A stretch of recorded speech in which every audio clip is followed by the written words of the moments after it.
tell a little about yourself and your occupation? Yes, I'm Lynn McMillan. I'm Dean of the College of Biblical Studies at Oklahoma Christian University.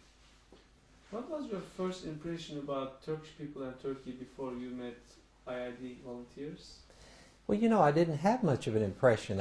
Having never been to Turkey, having never had much exposure to Turkish people, it was just kind of a blank page for me. I didn't know what to expect. I thought of Istanbul as probably a very large, bustling city, and I thought maybe the rest of the country might not be quite as developed as Istanbul, but those were just real general impressions.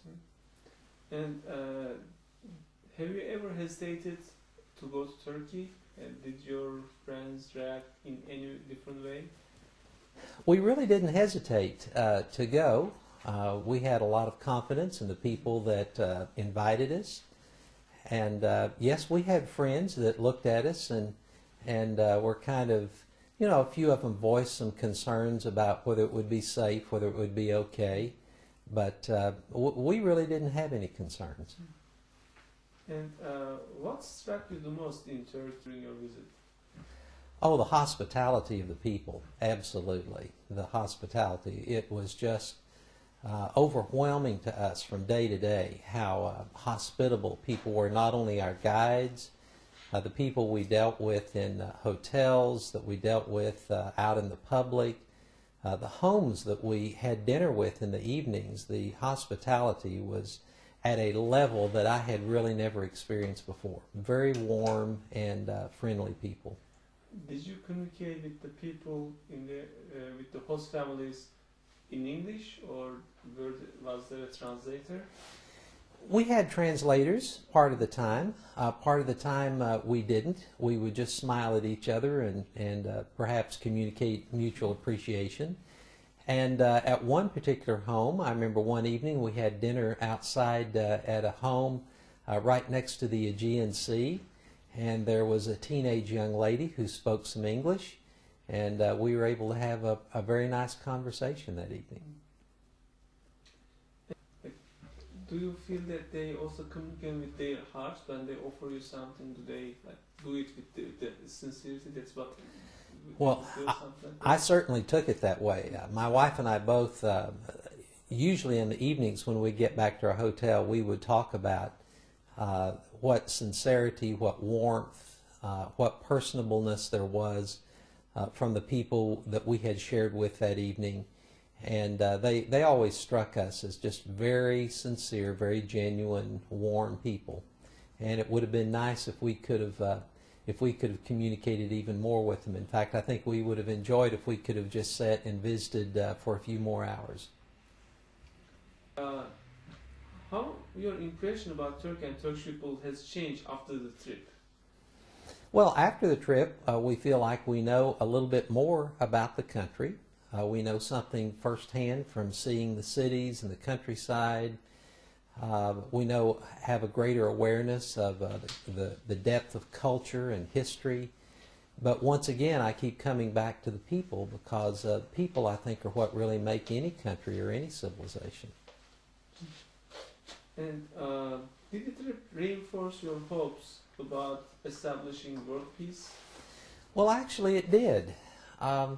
It made me think that it's good to know that there are people perhaps in every country that really want world peace. I know that there are people of other kind too, but it was reassuring to know that there are people who, despite their beliefs, despite their nationality, have a love for peaceful relations and getting along with other people in the world. Did the trip arouse any ideas to you about new activities and projects of interfaith dialogue? Well, it's made me wonder. I can't say that I've come up with any. I think at this point I would say that I see a lot of value in one-on-one relations of people with people. In some senses, I think that good relations start one person at a time. You mentioned that your trip will also contribute to world peace through interfaith dialogue. Unfortunately, there was a caricature published in French newspaper, and before that in a Danish newspaper, that depicting Prophet Muhammad, peace upon him, in a very bad way. Do you think this activity, this type of caricatures or irresponsible journalism may destroy interfaith dialogue, or in what sense do they affect the world peace? I would never approve of that kind of disrespect for any religious leader. Despite what one's own personal beliefs would be, it's my opinion that other people's beliefs, other people's leaders, religious leaders, should always be treated with respect. And I do not approve at all of the kind of denigrative portrayal that was done in those cartoons.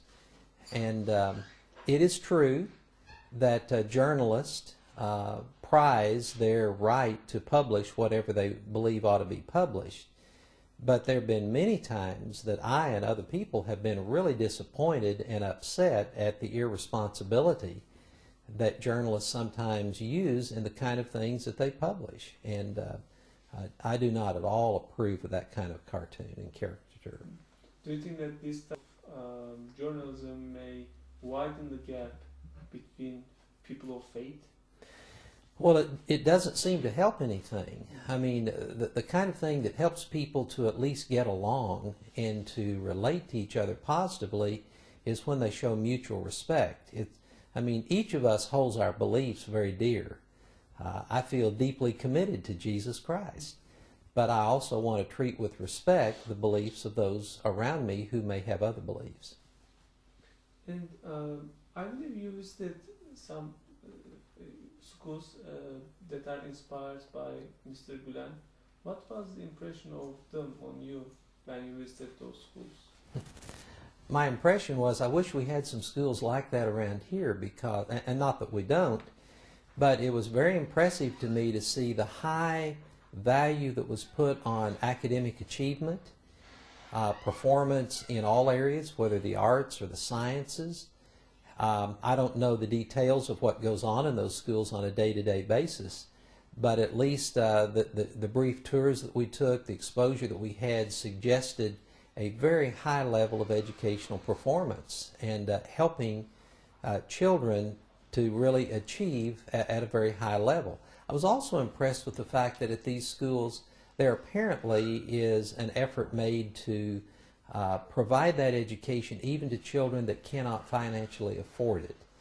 And that was impressive to me, because I think that if we're going to help society any place in the world, it's going to be to start with through education. And do you think that this type of education system may also help the American people in the U.S.? Do you feel that there's a need also for this type of schools in the U.S.? Well, I think there's a need for outstanding schools anywhere in the world. Schools that really help people to have a broad understanding of life, a broad understanding of the world, a broad understanding of people. And the kind of education, I believe, that does not accomplish that is education that's very narrowly focused and does not give a sense of the world as a total community. And do you think that these education activities encouraged by Mr. Gulen will play an important role in building world peace in the future? Well, I don't think I know enough to answer that question, but I would say I certainly hope so. I certainly hope that whatever efforts he makes, whatever efforts other people make, will contribute to more mutual understanding, and as a result, world peace is one of the benefits of that.